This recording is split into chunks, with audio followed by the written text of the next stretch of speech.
2023년 6월 8일 일본 와카야마현 구시모토정에서 대한민국 국적의 26세 청년 윤세준이 흔적도 없이 사라졌다.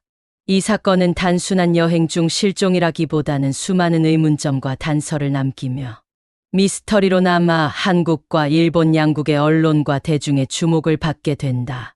윤세준은 사회복지사로 근무하던 청년이었다.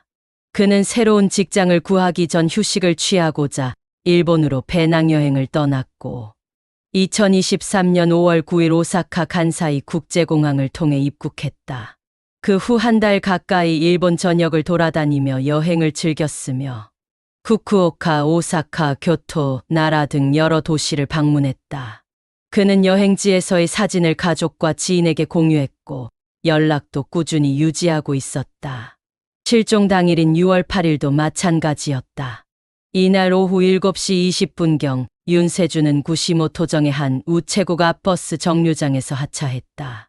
그가 이용한 버스는 정류장에서 내린 후 숙소까지 바로 이동할 수 없었고 그는 전화를 통해 누나에게 현재 위치를 알리며 버스가 더 이상 없어 걸어서 가야 한다고 설명했다. 숙소까지는 약 1시간 30분 정도가 소요될 거리였고 윤세준은 자신이 무사히 도착할 것이라는 자신감을 보였다. 오후 9시 26분경 윤세준은 누나에게 숙소에 잘 도착했다는 문자 메시지를 보냈다. 그 문자가 그의 마지막 연락이었다. 이후 윤세준의 휴대전화는 꺼져 있었고 다시는 가족이나 친구와 연락이 닿지 않았다. 이후 가족은 불안한 마음으로 외교부 영사콜센터에 신고했고 한국 경찰과 일본 경찰이 공조하여 수사를 시작했다. 그러나 이상한 점이 있었다. 윤세준이 문자로 도착했다고 밝힌 숙소의 존재가 불분명했던 것이다. 실제로 현지에서 확인된 바로는 그는 그날 밤 어떤 숙소에도 체크인하지 않았고 예약된 기록도 없었다. 그의 카드 사용 내역 역시 9시 26분 이후 더 이상 확인되지 않았다. 모든 흔적이 문자 메시지를 끝으로 사라졌던 것이다. 일본 경찰은 윤세준이 실종된 지역 일대를 샅샅이 수색했다. 인근 CCTV 자료 확보, 지역 주민 탐문, 주변 숙박업소 조사 등 다양한 방법을 동원했으나 윤세준의 행적은 끝내 확인되지 않았다. 구시모토정은 인적이 드문 어촌 마을로 평소 범죄율이 매우 낮고 외부인의 방문도 많지 않은 지역이다. 그가 걷던 길은 외진 산악길이며 당시 밤이었기에 시야 확보도 어려운 환경이었다.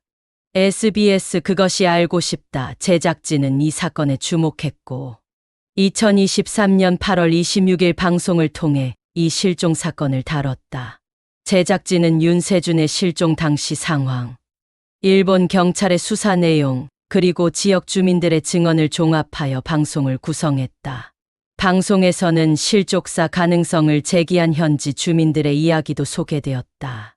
그들은 윤세준이 걷던 길이 가파르고 어두운 산길이었으며 외국인이 혼자 걷기에는 위험한 구간이었다고 설명했다. 하지만 이 가설에도 결정적인 증거는 없었다. 만약 실족사였다면 그의 시신이나 소지품 일부라도 발견되어야 했지만 일본 경찰의 대대적인 수색에도 불구하고 아무것도 발견되지 않았다. 심지어 윤세준이 들고 다니던 휴대전화, 배낭, 여권, 지갑 등 일체의 소지품도 확인되지 않았다.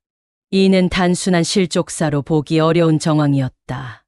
또한 윤세준이 마지막으로 보낸 문자 메시지조차도 의심을 자아냈다.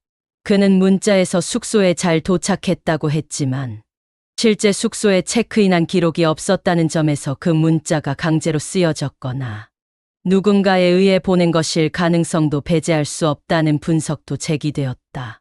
혹은 윤세준이 의도적으로 거짓말을 하고 어디론가 사라졌다는 가설도 존재했다. 그의 주변 사람들은 이를 부인했다. 윤세준은 평소 성실하고 가족과의 관계도 원만한 사람이었으며 어떠한 극단적인 선택이나 도피를 할 이유가 없었다는 것이다. 실제로 여행을 계획할 당시에도 철저히 일정을 짜고 예약을 사전에 완료하는 등 꼼꼼한 성격이었다. 따라서 자발적 실종 가능성은 낮은 것으로 보였다. 일본 현지 언론도 이 사건을 보도했으며 일본 내 커뮤니티에서도 관련 이야기가 퍼져나갔다. 몇몇 일본 네티즌들은 윤세준이 특정 범죄에 휘말렸을 가능성을 제기했다. 특히 그가 한국인이 많이 방문하지 않는 지역을 여행하고 있었다는 점에서 현지 범죄 조직이나 우발적인 범죄에 노출되었을 수 있다는 시각도 존재했다.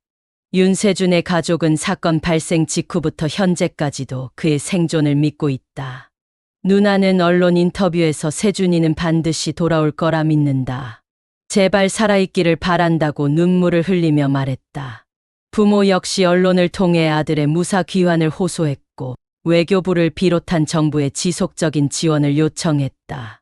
사건은 현재까지도 미제로 남아있으며 한국 외교부와 경찰청은 일본 측과 공조를 이어가고 있다. 또한 윤세준의 실종 지역에는 현지 한인들과 자원봉사자들이 함께 수색에 참여하기도 했다. 실종 사건이 장기화됨에 따라 실종자의 정보를 담은 포스터와 온라인 캠페인도 지속되고 있다. 이 사건은 단순한 개인 실종 사건을 넘어 해외여행자 안전 문제에 대한 경각심을 불러일으켰다. 외국에서의 이동 경로, 숙소 정보, 예상 도착 시간 등을 가족이나 지인에게 미리 공유하는 등의 안전 수칙이 강조되고 있으며 실종 사고 발생 시 외교적 대응 체계의 신속성도 중요한 과제로 떠올랐다. 시간이 지날수록 윤세준의 생존 가능성은 희박해지고 있지만 가족과 지인들은 끝까지 포기하지 않고 있다. 또한 언론과 시청자들 역시 이 사건이 잊히지 않도록 관심을 이어가고 있으며 향후 이 사건의 진실이 밝혀지기를 모두가 간절히 바라고 있다. 내용이 유익하셨다면 구독과 좋아요, 알림 설정 부탁드립니다.